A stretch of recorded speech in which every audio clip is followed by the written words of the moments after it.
Ms. Hoffman, thank you very much for your willingness to serve.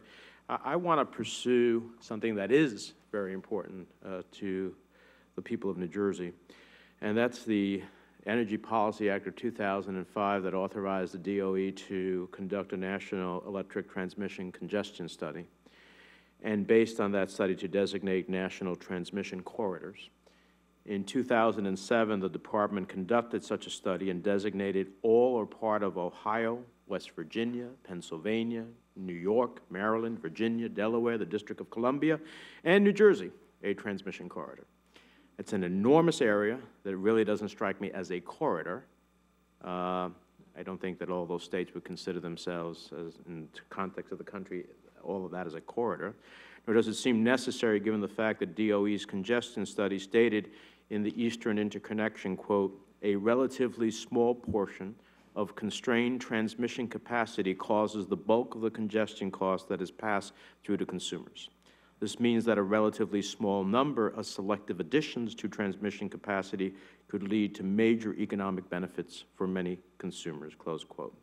So I know that the Department is in the process of updating its congestion study for the Eastern Interconnect. As a matter of fact, as I understand it, it's past due.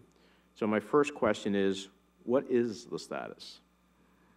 Thank you, Senator. The status is that the Department is now reviewing the 2009 congestion study. We hope to have it released later on this year. We're in the process of just internal review and approval. Later on this year? Yes.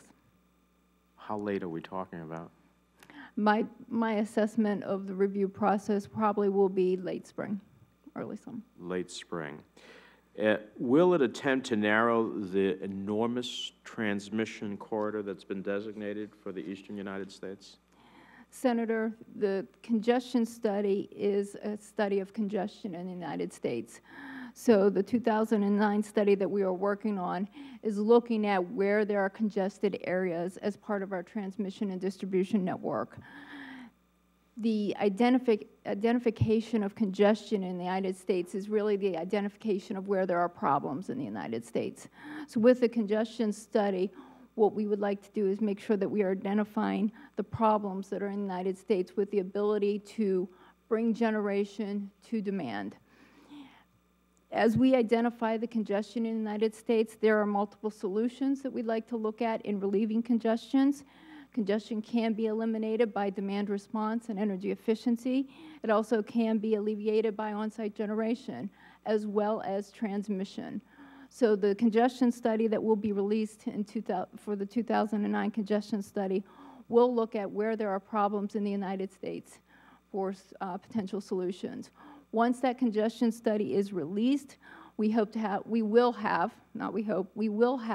a comment period, and I look forward to working with members of this committee as well as the states to address any issues that arise from the release of the congestion study. I appreciate your answer. I know you're obviously prepared from it since you're reading from a statement, but let me explore it a little further. You know, there's two ways to solve a problem. I can solve it with a blunderbuss, or I can solve it when it's possible with a surgeon's scalpel. There's a difference. And so I can say the easy way is this whole area that's previously been talked about is our solution, or I can seek to narrow the scope of it to make it more tenable for all of those states that are involved. So my concern is, if you'll be in this role, and as I understand it, this will be immediately underneath your authority, will the congestion study be detailed enough to show the projected congestion on every transmission line within the corridor? And again, will the corridor be redrawn to only be as large as is necessary to relieve congestion? That's a fundamental overarching question. You know, we'll see what that means.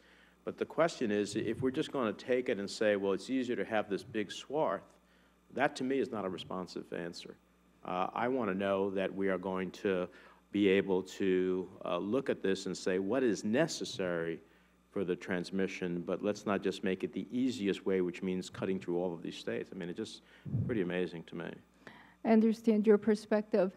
In looking at congestion, we will define areas of the United States that exhibit congestion. It will be based on information that includes congested transmission lines, the inability price signals, as well as that all that will contribute to the definition of, or the defining of congested regions in the country.